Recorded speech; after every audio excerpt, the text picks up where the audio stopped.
Deuxième thème ce soir dans notre question de santé, celui des assistants médicaux. Les trois principaux syndicats de médecins et l'assurance maladie ont officialisé jeudi dernier la création de ce nouveau métier dont on parle maintenant depuis plusieurs mois. 4000 postes d'assistants médicaux doivent être créés partout en France. Bonsoir Laurence Domingue. Bonsoir. Merci d'être avec nous ce soir. Vous êtes la sous-directrice régulation santé à la CPAM de la Haute-Vienne. Est-ce que l'on sait combien de postes seront créés chez nous, en tout cas en Haute-Vienne ? Alors, en Haute-Vienne, enfin France entière, effectivement, on espère environ 4000 postes. Sur la Haute-Vienne, on a environ 5 à 600 médecins qui potentiellement seraient éligibles. Alors après, il n'y a pas de limite réellement. Dans l'accord, les 4000, c'est un espoir que nous avons. Et toutes les demandes seront examinées. Alors, quelles seront les tâches dévolues à ces assistants médicaux ? Alors, ces assistants médicaux, ils vont vraiment aider le médecin à pouvoir se recentrer sur le soin auprès de son patient. Aujourd'hui, on estime à un peu plus de 6 à 7 heures par semaine le temps que le médecin consacre à des activités qui ne sont pas purement du soin.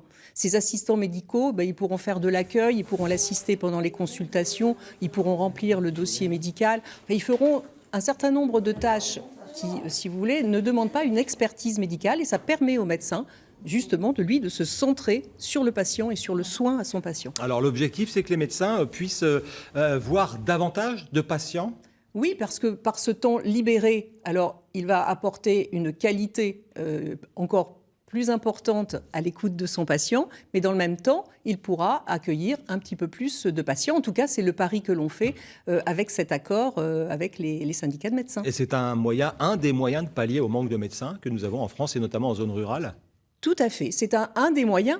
Il y a un plan général pour essayer effectivement de pallier à ce manque de médecins, mais les assistants médicaux en font partie. Quelle formation, quel diplôme pour ces assistants ? Alors aujourd'hui, le profil attendu pour ces assistants médicaux sont des profils plutôt secrétaire médical ou aide-soignant, sachant que dans les 2 ans après leur recrutement, une formation qualifiante leur sera proposée. Qui va les payer, ces assistants médicaux ? Alors, l'assurance maladie va payer une partie du salaire de ces assistants médicaux. Pour donner un exemple, lorsqu'un médecin va recruter un tiers-temps, ce sera rarement des temps pleins, un tiers-temps d'assistant médical, l'assurance maladie versera à ce médecin la première année 12 000 €. La deuxième année, un petit peu moins. Et la Donc ça correspond année, à combien, un pourcentage du salaire de l'assistant ? Ça sera plus de 50% du coût pour le médecin. Qui décidera de la création ou non d'un poste d'assistant médical ? Eh bien, toutes les demandes seront examinées. C'est-à-dire que dès lors qu'un médecin éligible souhaitera recruter un assistant médical, eh bien, s'il répond aux critères, à ce moment-là, et ça, dès la mi-septembre, on pourra effectivement lui verser une première partie de l'aide qui lui sera versée. Merci beaucoup Laurence Domingue, sous-directrice régulation santé à la Caisse primaire d'assurance maladie de la Haute-Vienne. Merci à vous. On termine avec quelques infos santé. Toute cette semaine et jusqu'à vendredi, ce sont les journées nationales de la macula. L'occasion de se faire dépister et de s'informer sur les pathologies de cette petite zone de la rétine. Au CHU de Limoges, le service d'ophtalmologie accueillera les patients de 14 h à 16 h sans rendez-vous.